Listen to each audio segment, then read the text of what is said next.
What if the part of you that you hide the most is the very part that knows why you are here? Not the version of you that smiles at the right moments. Not the version that learned how to behave, adapt, and survive. But the side you avoid looking at when everything gets quiet. The thoughts you push away. The emotions you judge. The impulses you were taught to fear. There is a reason this video found you now. Imagine walking through a vast inner landscape at night, guided only by a faint light. You follow it carefully, until you notice a shadow moving beside you. You try to outrun it. You turn away from it. But no matter where you go, it remains, because that shadow is cast by you. Most people spend their entire lives chasing purpose in the light. Success, recognition, approval, achievement. Yet they still feel lost, empty, as if something essential is missing. Carl Jung believed this emptiness is not a failure. It is a message, a signal that the soul is calling for something deeper. Not more accomplishments, but more wholeness. Your anxiety, your anger, your envy, your fear of being seen, your sense of not belonging. What if none of these are mistakes? What if they are symbols, encoded messages from your unconscious, pointing directly toward your life's purpose? This is not about becoming better. It is about becoming complete. Because the purpose of your life is not hidden in what you achieve, it is hidden in what you refuse to face. If this already resonates, if something inside you feels quietly stirred, take a moment to subscribe to this channel. Not out of habit, but as a personal signal. A decision to explore what most people spend their lives running from. Here's the truth most never hear. The more you reject your shadow, the more it controls your choices, your relationships, your destiny. And before you can understand where your life is meant to go, you must first understand why you feel so disconnected from it now. There are moments in ordinary life when something feels off. Not dramatic enough to explain, not clear enough to name, but strong enough to stay with you. You wake up from a dream that feels more real than your wake in life. The images linger.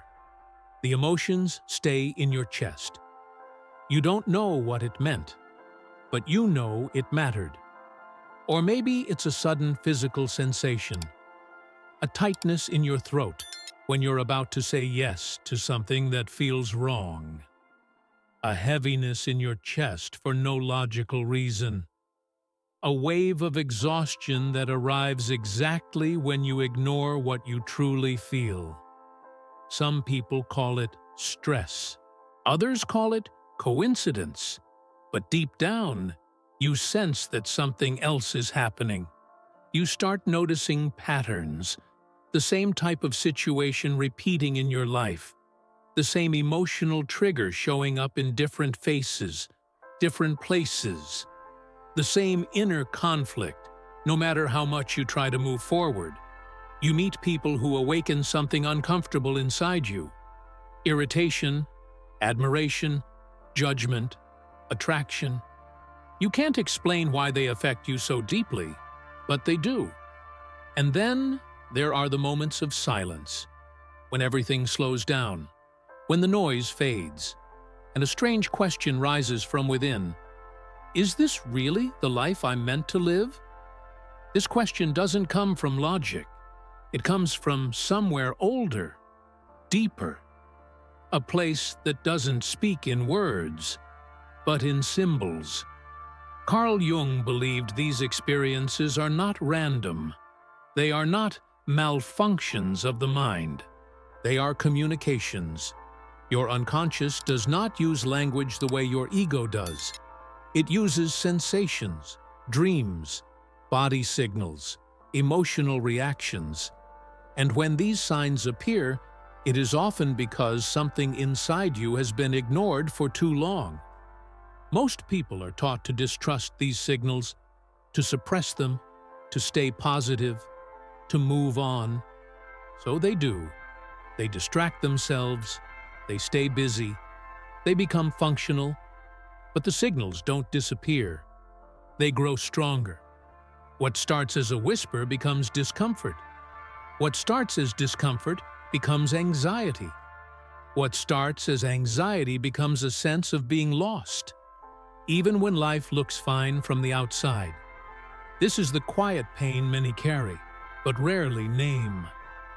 You may feel it when you achieve something you once wanted, and feel nothing. When praise feels hollow, when success doesn't bring peace. You may feel it when your body reacts before your mind understands, or when your dreams reveal parts of you that don't match the image you show the world. If you recognize yourself here, you are not broken, you are not behind, you are not failing. You are being called. If this language feels familiar, if you've experienced these signs but never had words for them, consider subscribing to this channel. Not because you need answers handed to you, but because this is a space for learning how to listen inwardly, without fear.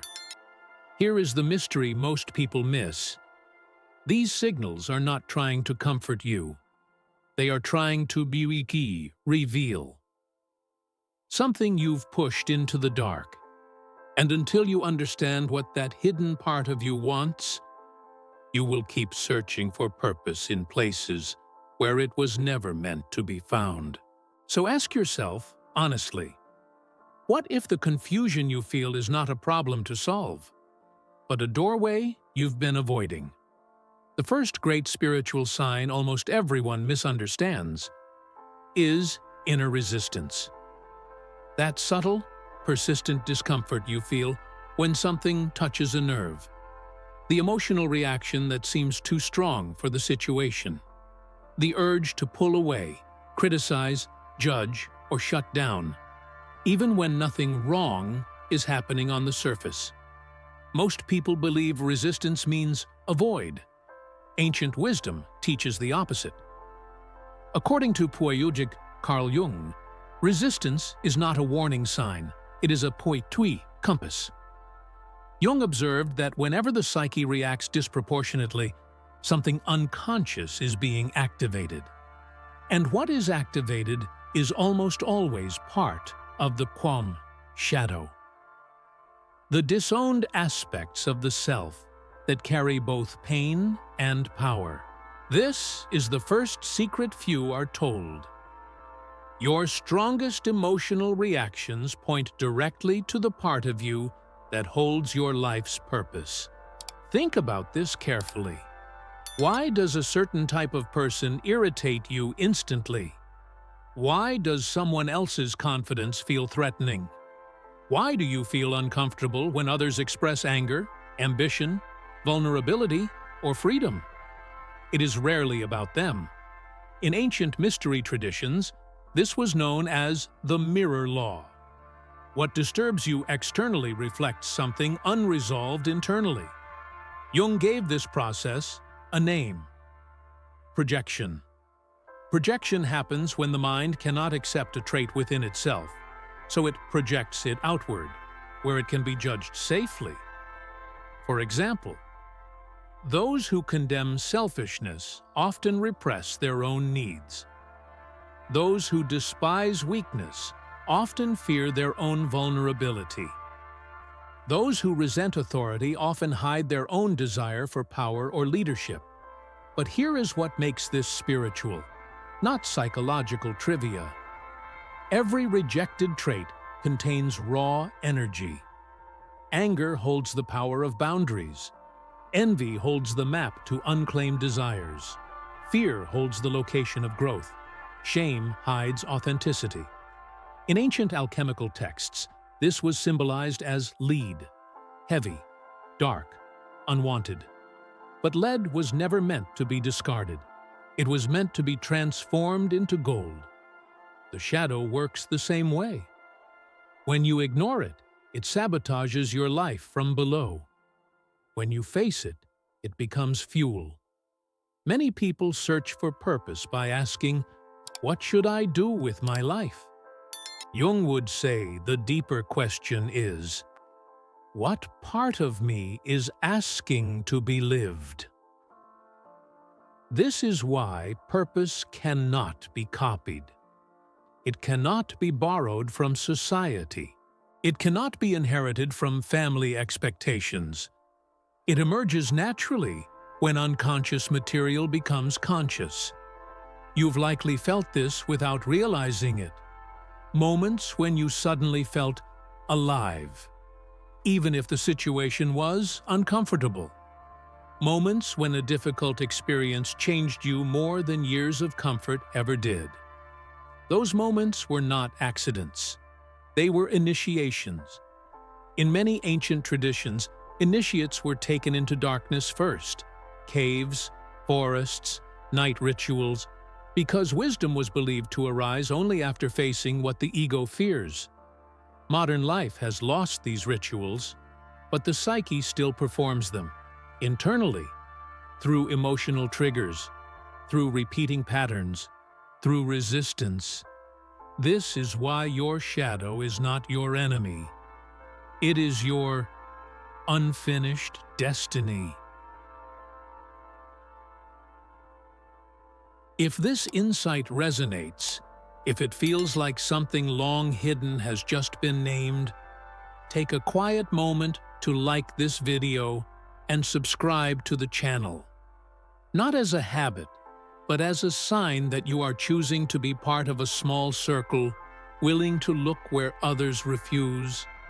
Because once you understand that resistance is not a barrier, but a doorway, the real question becomes, what happens when you stop fighting your shadow and allow it to speak? There was a moment in my life when everything looked right on the outside and felt completely wrong on the inside. I was doing what was expected, making reasonable choices, avoiding risks, avoiding conflict, avoiding discomfort. And yet, every night, my body told a different story. I would wake up with my heart racing, breath shallow, a strange pressure in my chest. Not fear exactly, more like something unspoken demanding attention. At first I ignored it. I told myself I was tired, overworked, overthinking. But the dreams started coming. In one of them, I was standing in front of a locked door at the end of a long hallway. The walls were covered in mirrors, but none of them reflected my face clearly. Each step toward the door made my legs feel heavier, as if the floor itself resisted me. Right before reaching the door, I always woke up, night after night. Until one evening, something changed. I had an interaction during the day that triggered an intense emotional reaction. Anger, sharp and sudden. It felt disproportionate, embarrassing even. I judged myself for it immediately, but instead of pushing it away, I did something different. I sat with it. I asked quietly, why did this bother me so much? The answer didn't come as words. It came as a memory. A moment years earlier when I had swallowed my voice, chosen silence over truth, safety over authenticity. That anger wasn't random. It was preserved energy. A part of me that had been locked away because it didn't fit the image I wanted to project. That night, the dream returned. Same hallway, same mirrors, same door. But this time, I didn't feel resistance. When I opened the door, I didn't find anything monstrous. I found myself standing taller, eyes steady, expression calm but unapologetic. I woke up with tears in my eyes, not because the dream was beautiful, but because it was honest. This is what Carl Jung meant when he said that what we do not face within ourselves appears in our lives as fate. That experience didn't magically fix my life, but it changed how I listened. I started paying attention to what irritated me, to what I envied, to what scared me. Each reaction became a message instead of a flaw. And slowly, decisions I had been avoiding became unavoidable. Conversations I feared began to feel necessary. Paths I had dismissed as not for me started calling louder. The shadow didn't destroy my life. It returned it to me. And I've seen this pattern again and again in others. People who feel stuck until they admit what they really want. People who feel lost until they stop pretending they're fine. People who discover meaning not by becoming someone new, but by reclaiming what they abandoned. If this story resonates, if you've had dreams, emotional reactions, or moments that felt like messages rather than coincidences, consider subscribing to this channel. This space exists for those willing to explore the deeper layers of the human experience together. And I want to hear from you. In the comments, share one experience, a dream, a sign, a reaction, a moment that made you feel like something inside you was trying to speak.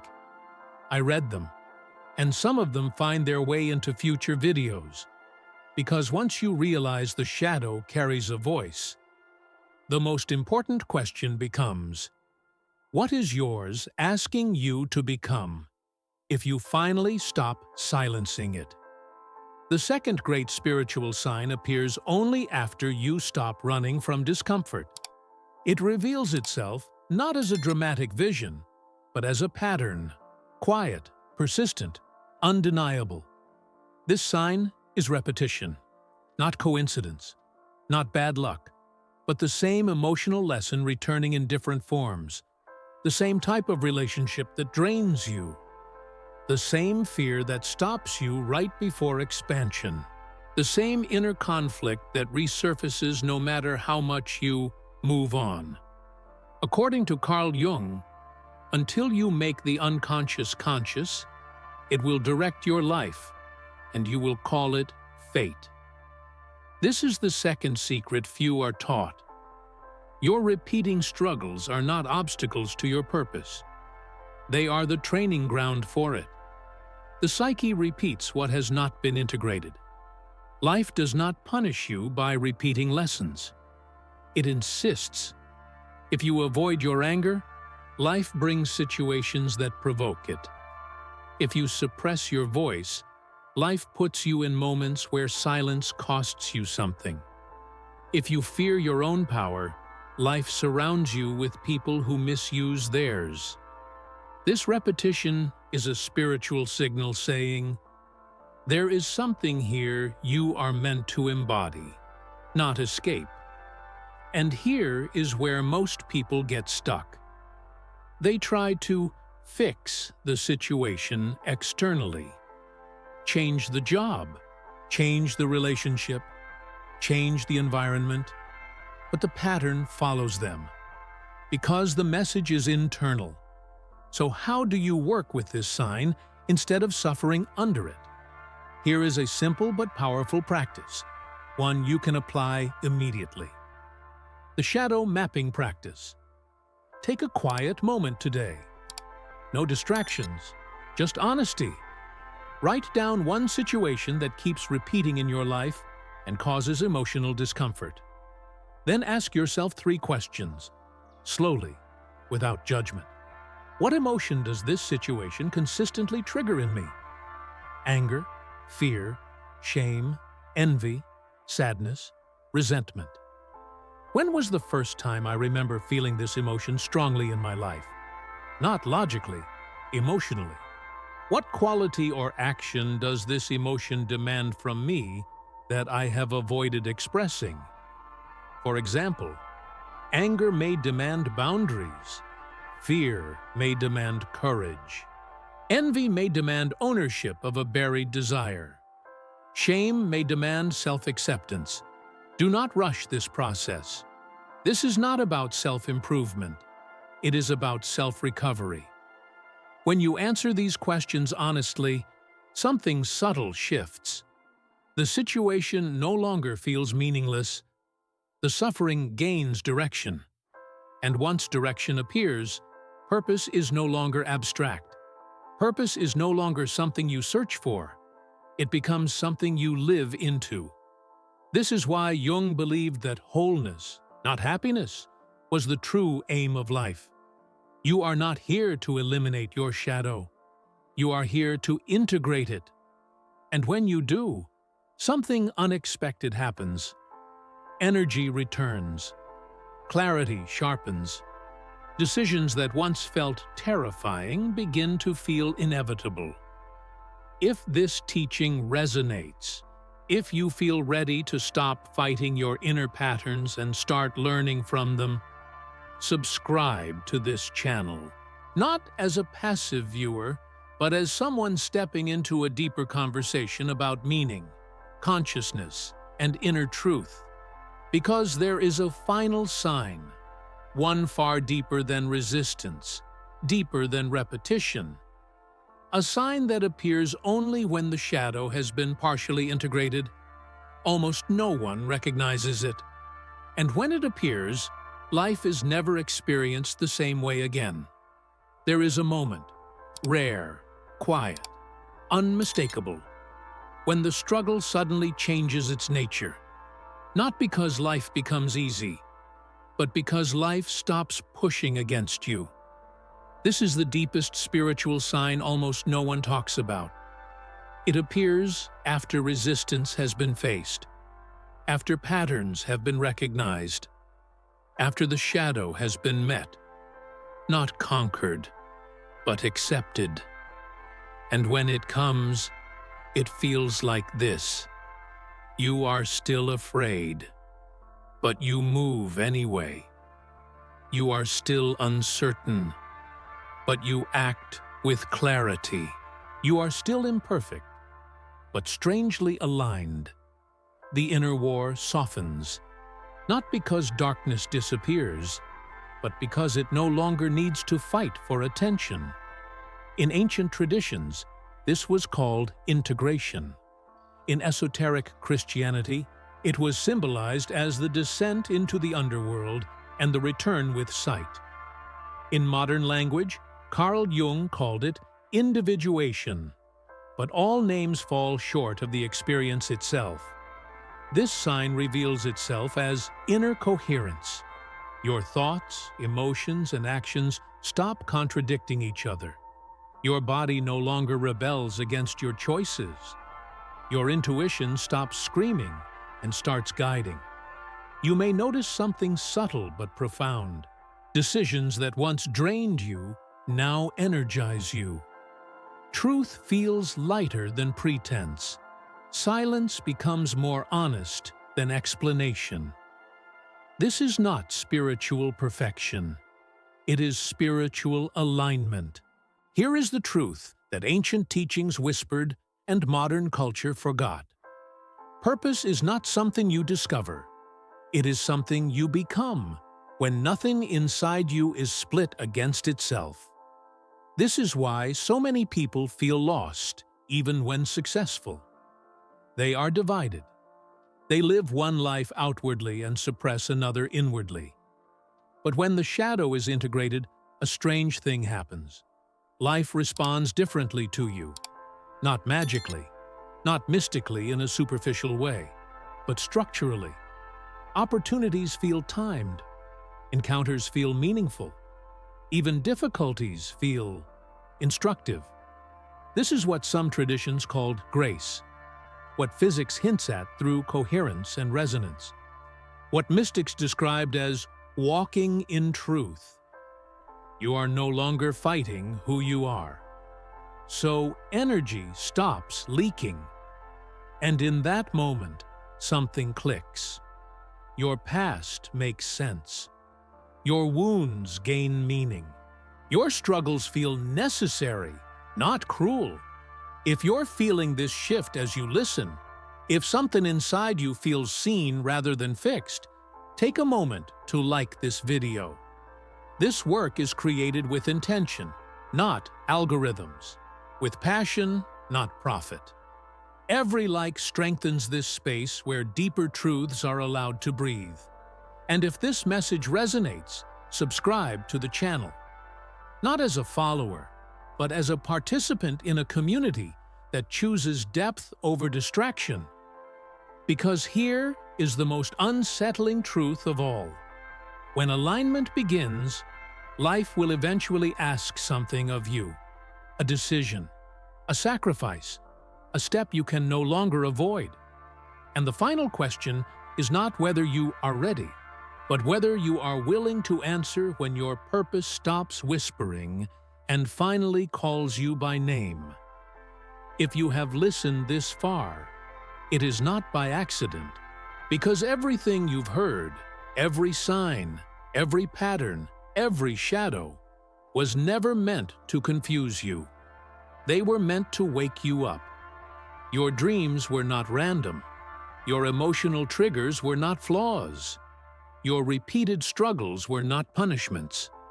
And your shadow was never an enemy. They were all invitations. Invitations to step out of the shallow version of life that asks you to perform, and into a deeper life that asks you to be.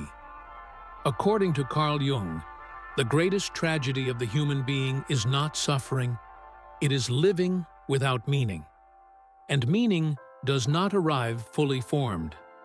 It is shaped through awareness, through courage, through the willingness to face what is uncomfortable and still move forward. Your purpose was never hiding in the future. It was forming inside you the moment you chose to look inward instead of away. Every time you listened to a quiet intuition, every time you felt fear and didn't retreat, every time you chose honesty over approval, those moments were not small. They were sacred. You don't need to become someone else to live a meaningful life. You don't need perfection. You don't need permission. You need integration. When your light stops rejecting your darkness, your life stops being divided. And when that division ends, something extraordinary begins. You start living from truth, not survival. From intention, not reaction.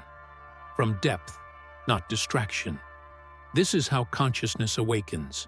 Not in crowds, not in noise, but in individuals who dare to become whole. And that is the real mission. Not to escape the world, not to dominate it, but to inhabit it fully as who you truly are. If this journey spoke to you, don't let it remain abstract. Make it human. Make it personal. In the comments, write your name and the city you're watching from. I read them, and I'll be sharing some of them in the next videos as a way of honoring this growing circle of awareness. If this message resonated, like the video. And if you feel called to walk this path more deeply, subscribe to the channel. Not for content, but for continuity, for meaning, for the quiet work of becoming whole in a fragmented world. Because the shadow you once feared may turn out to be the very place where your light was waiting to be born.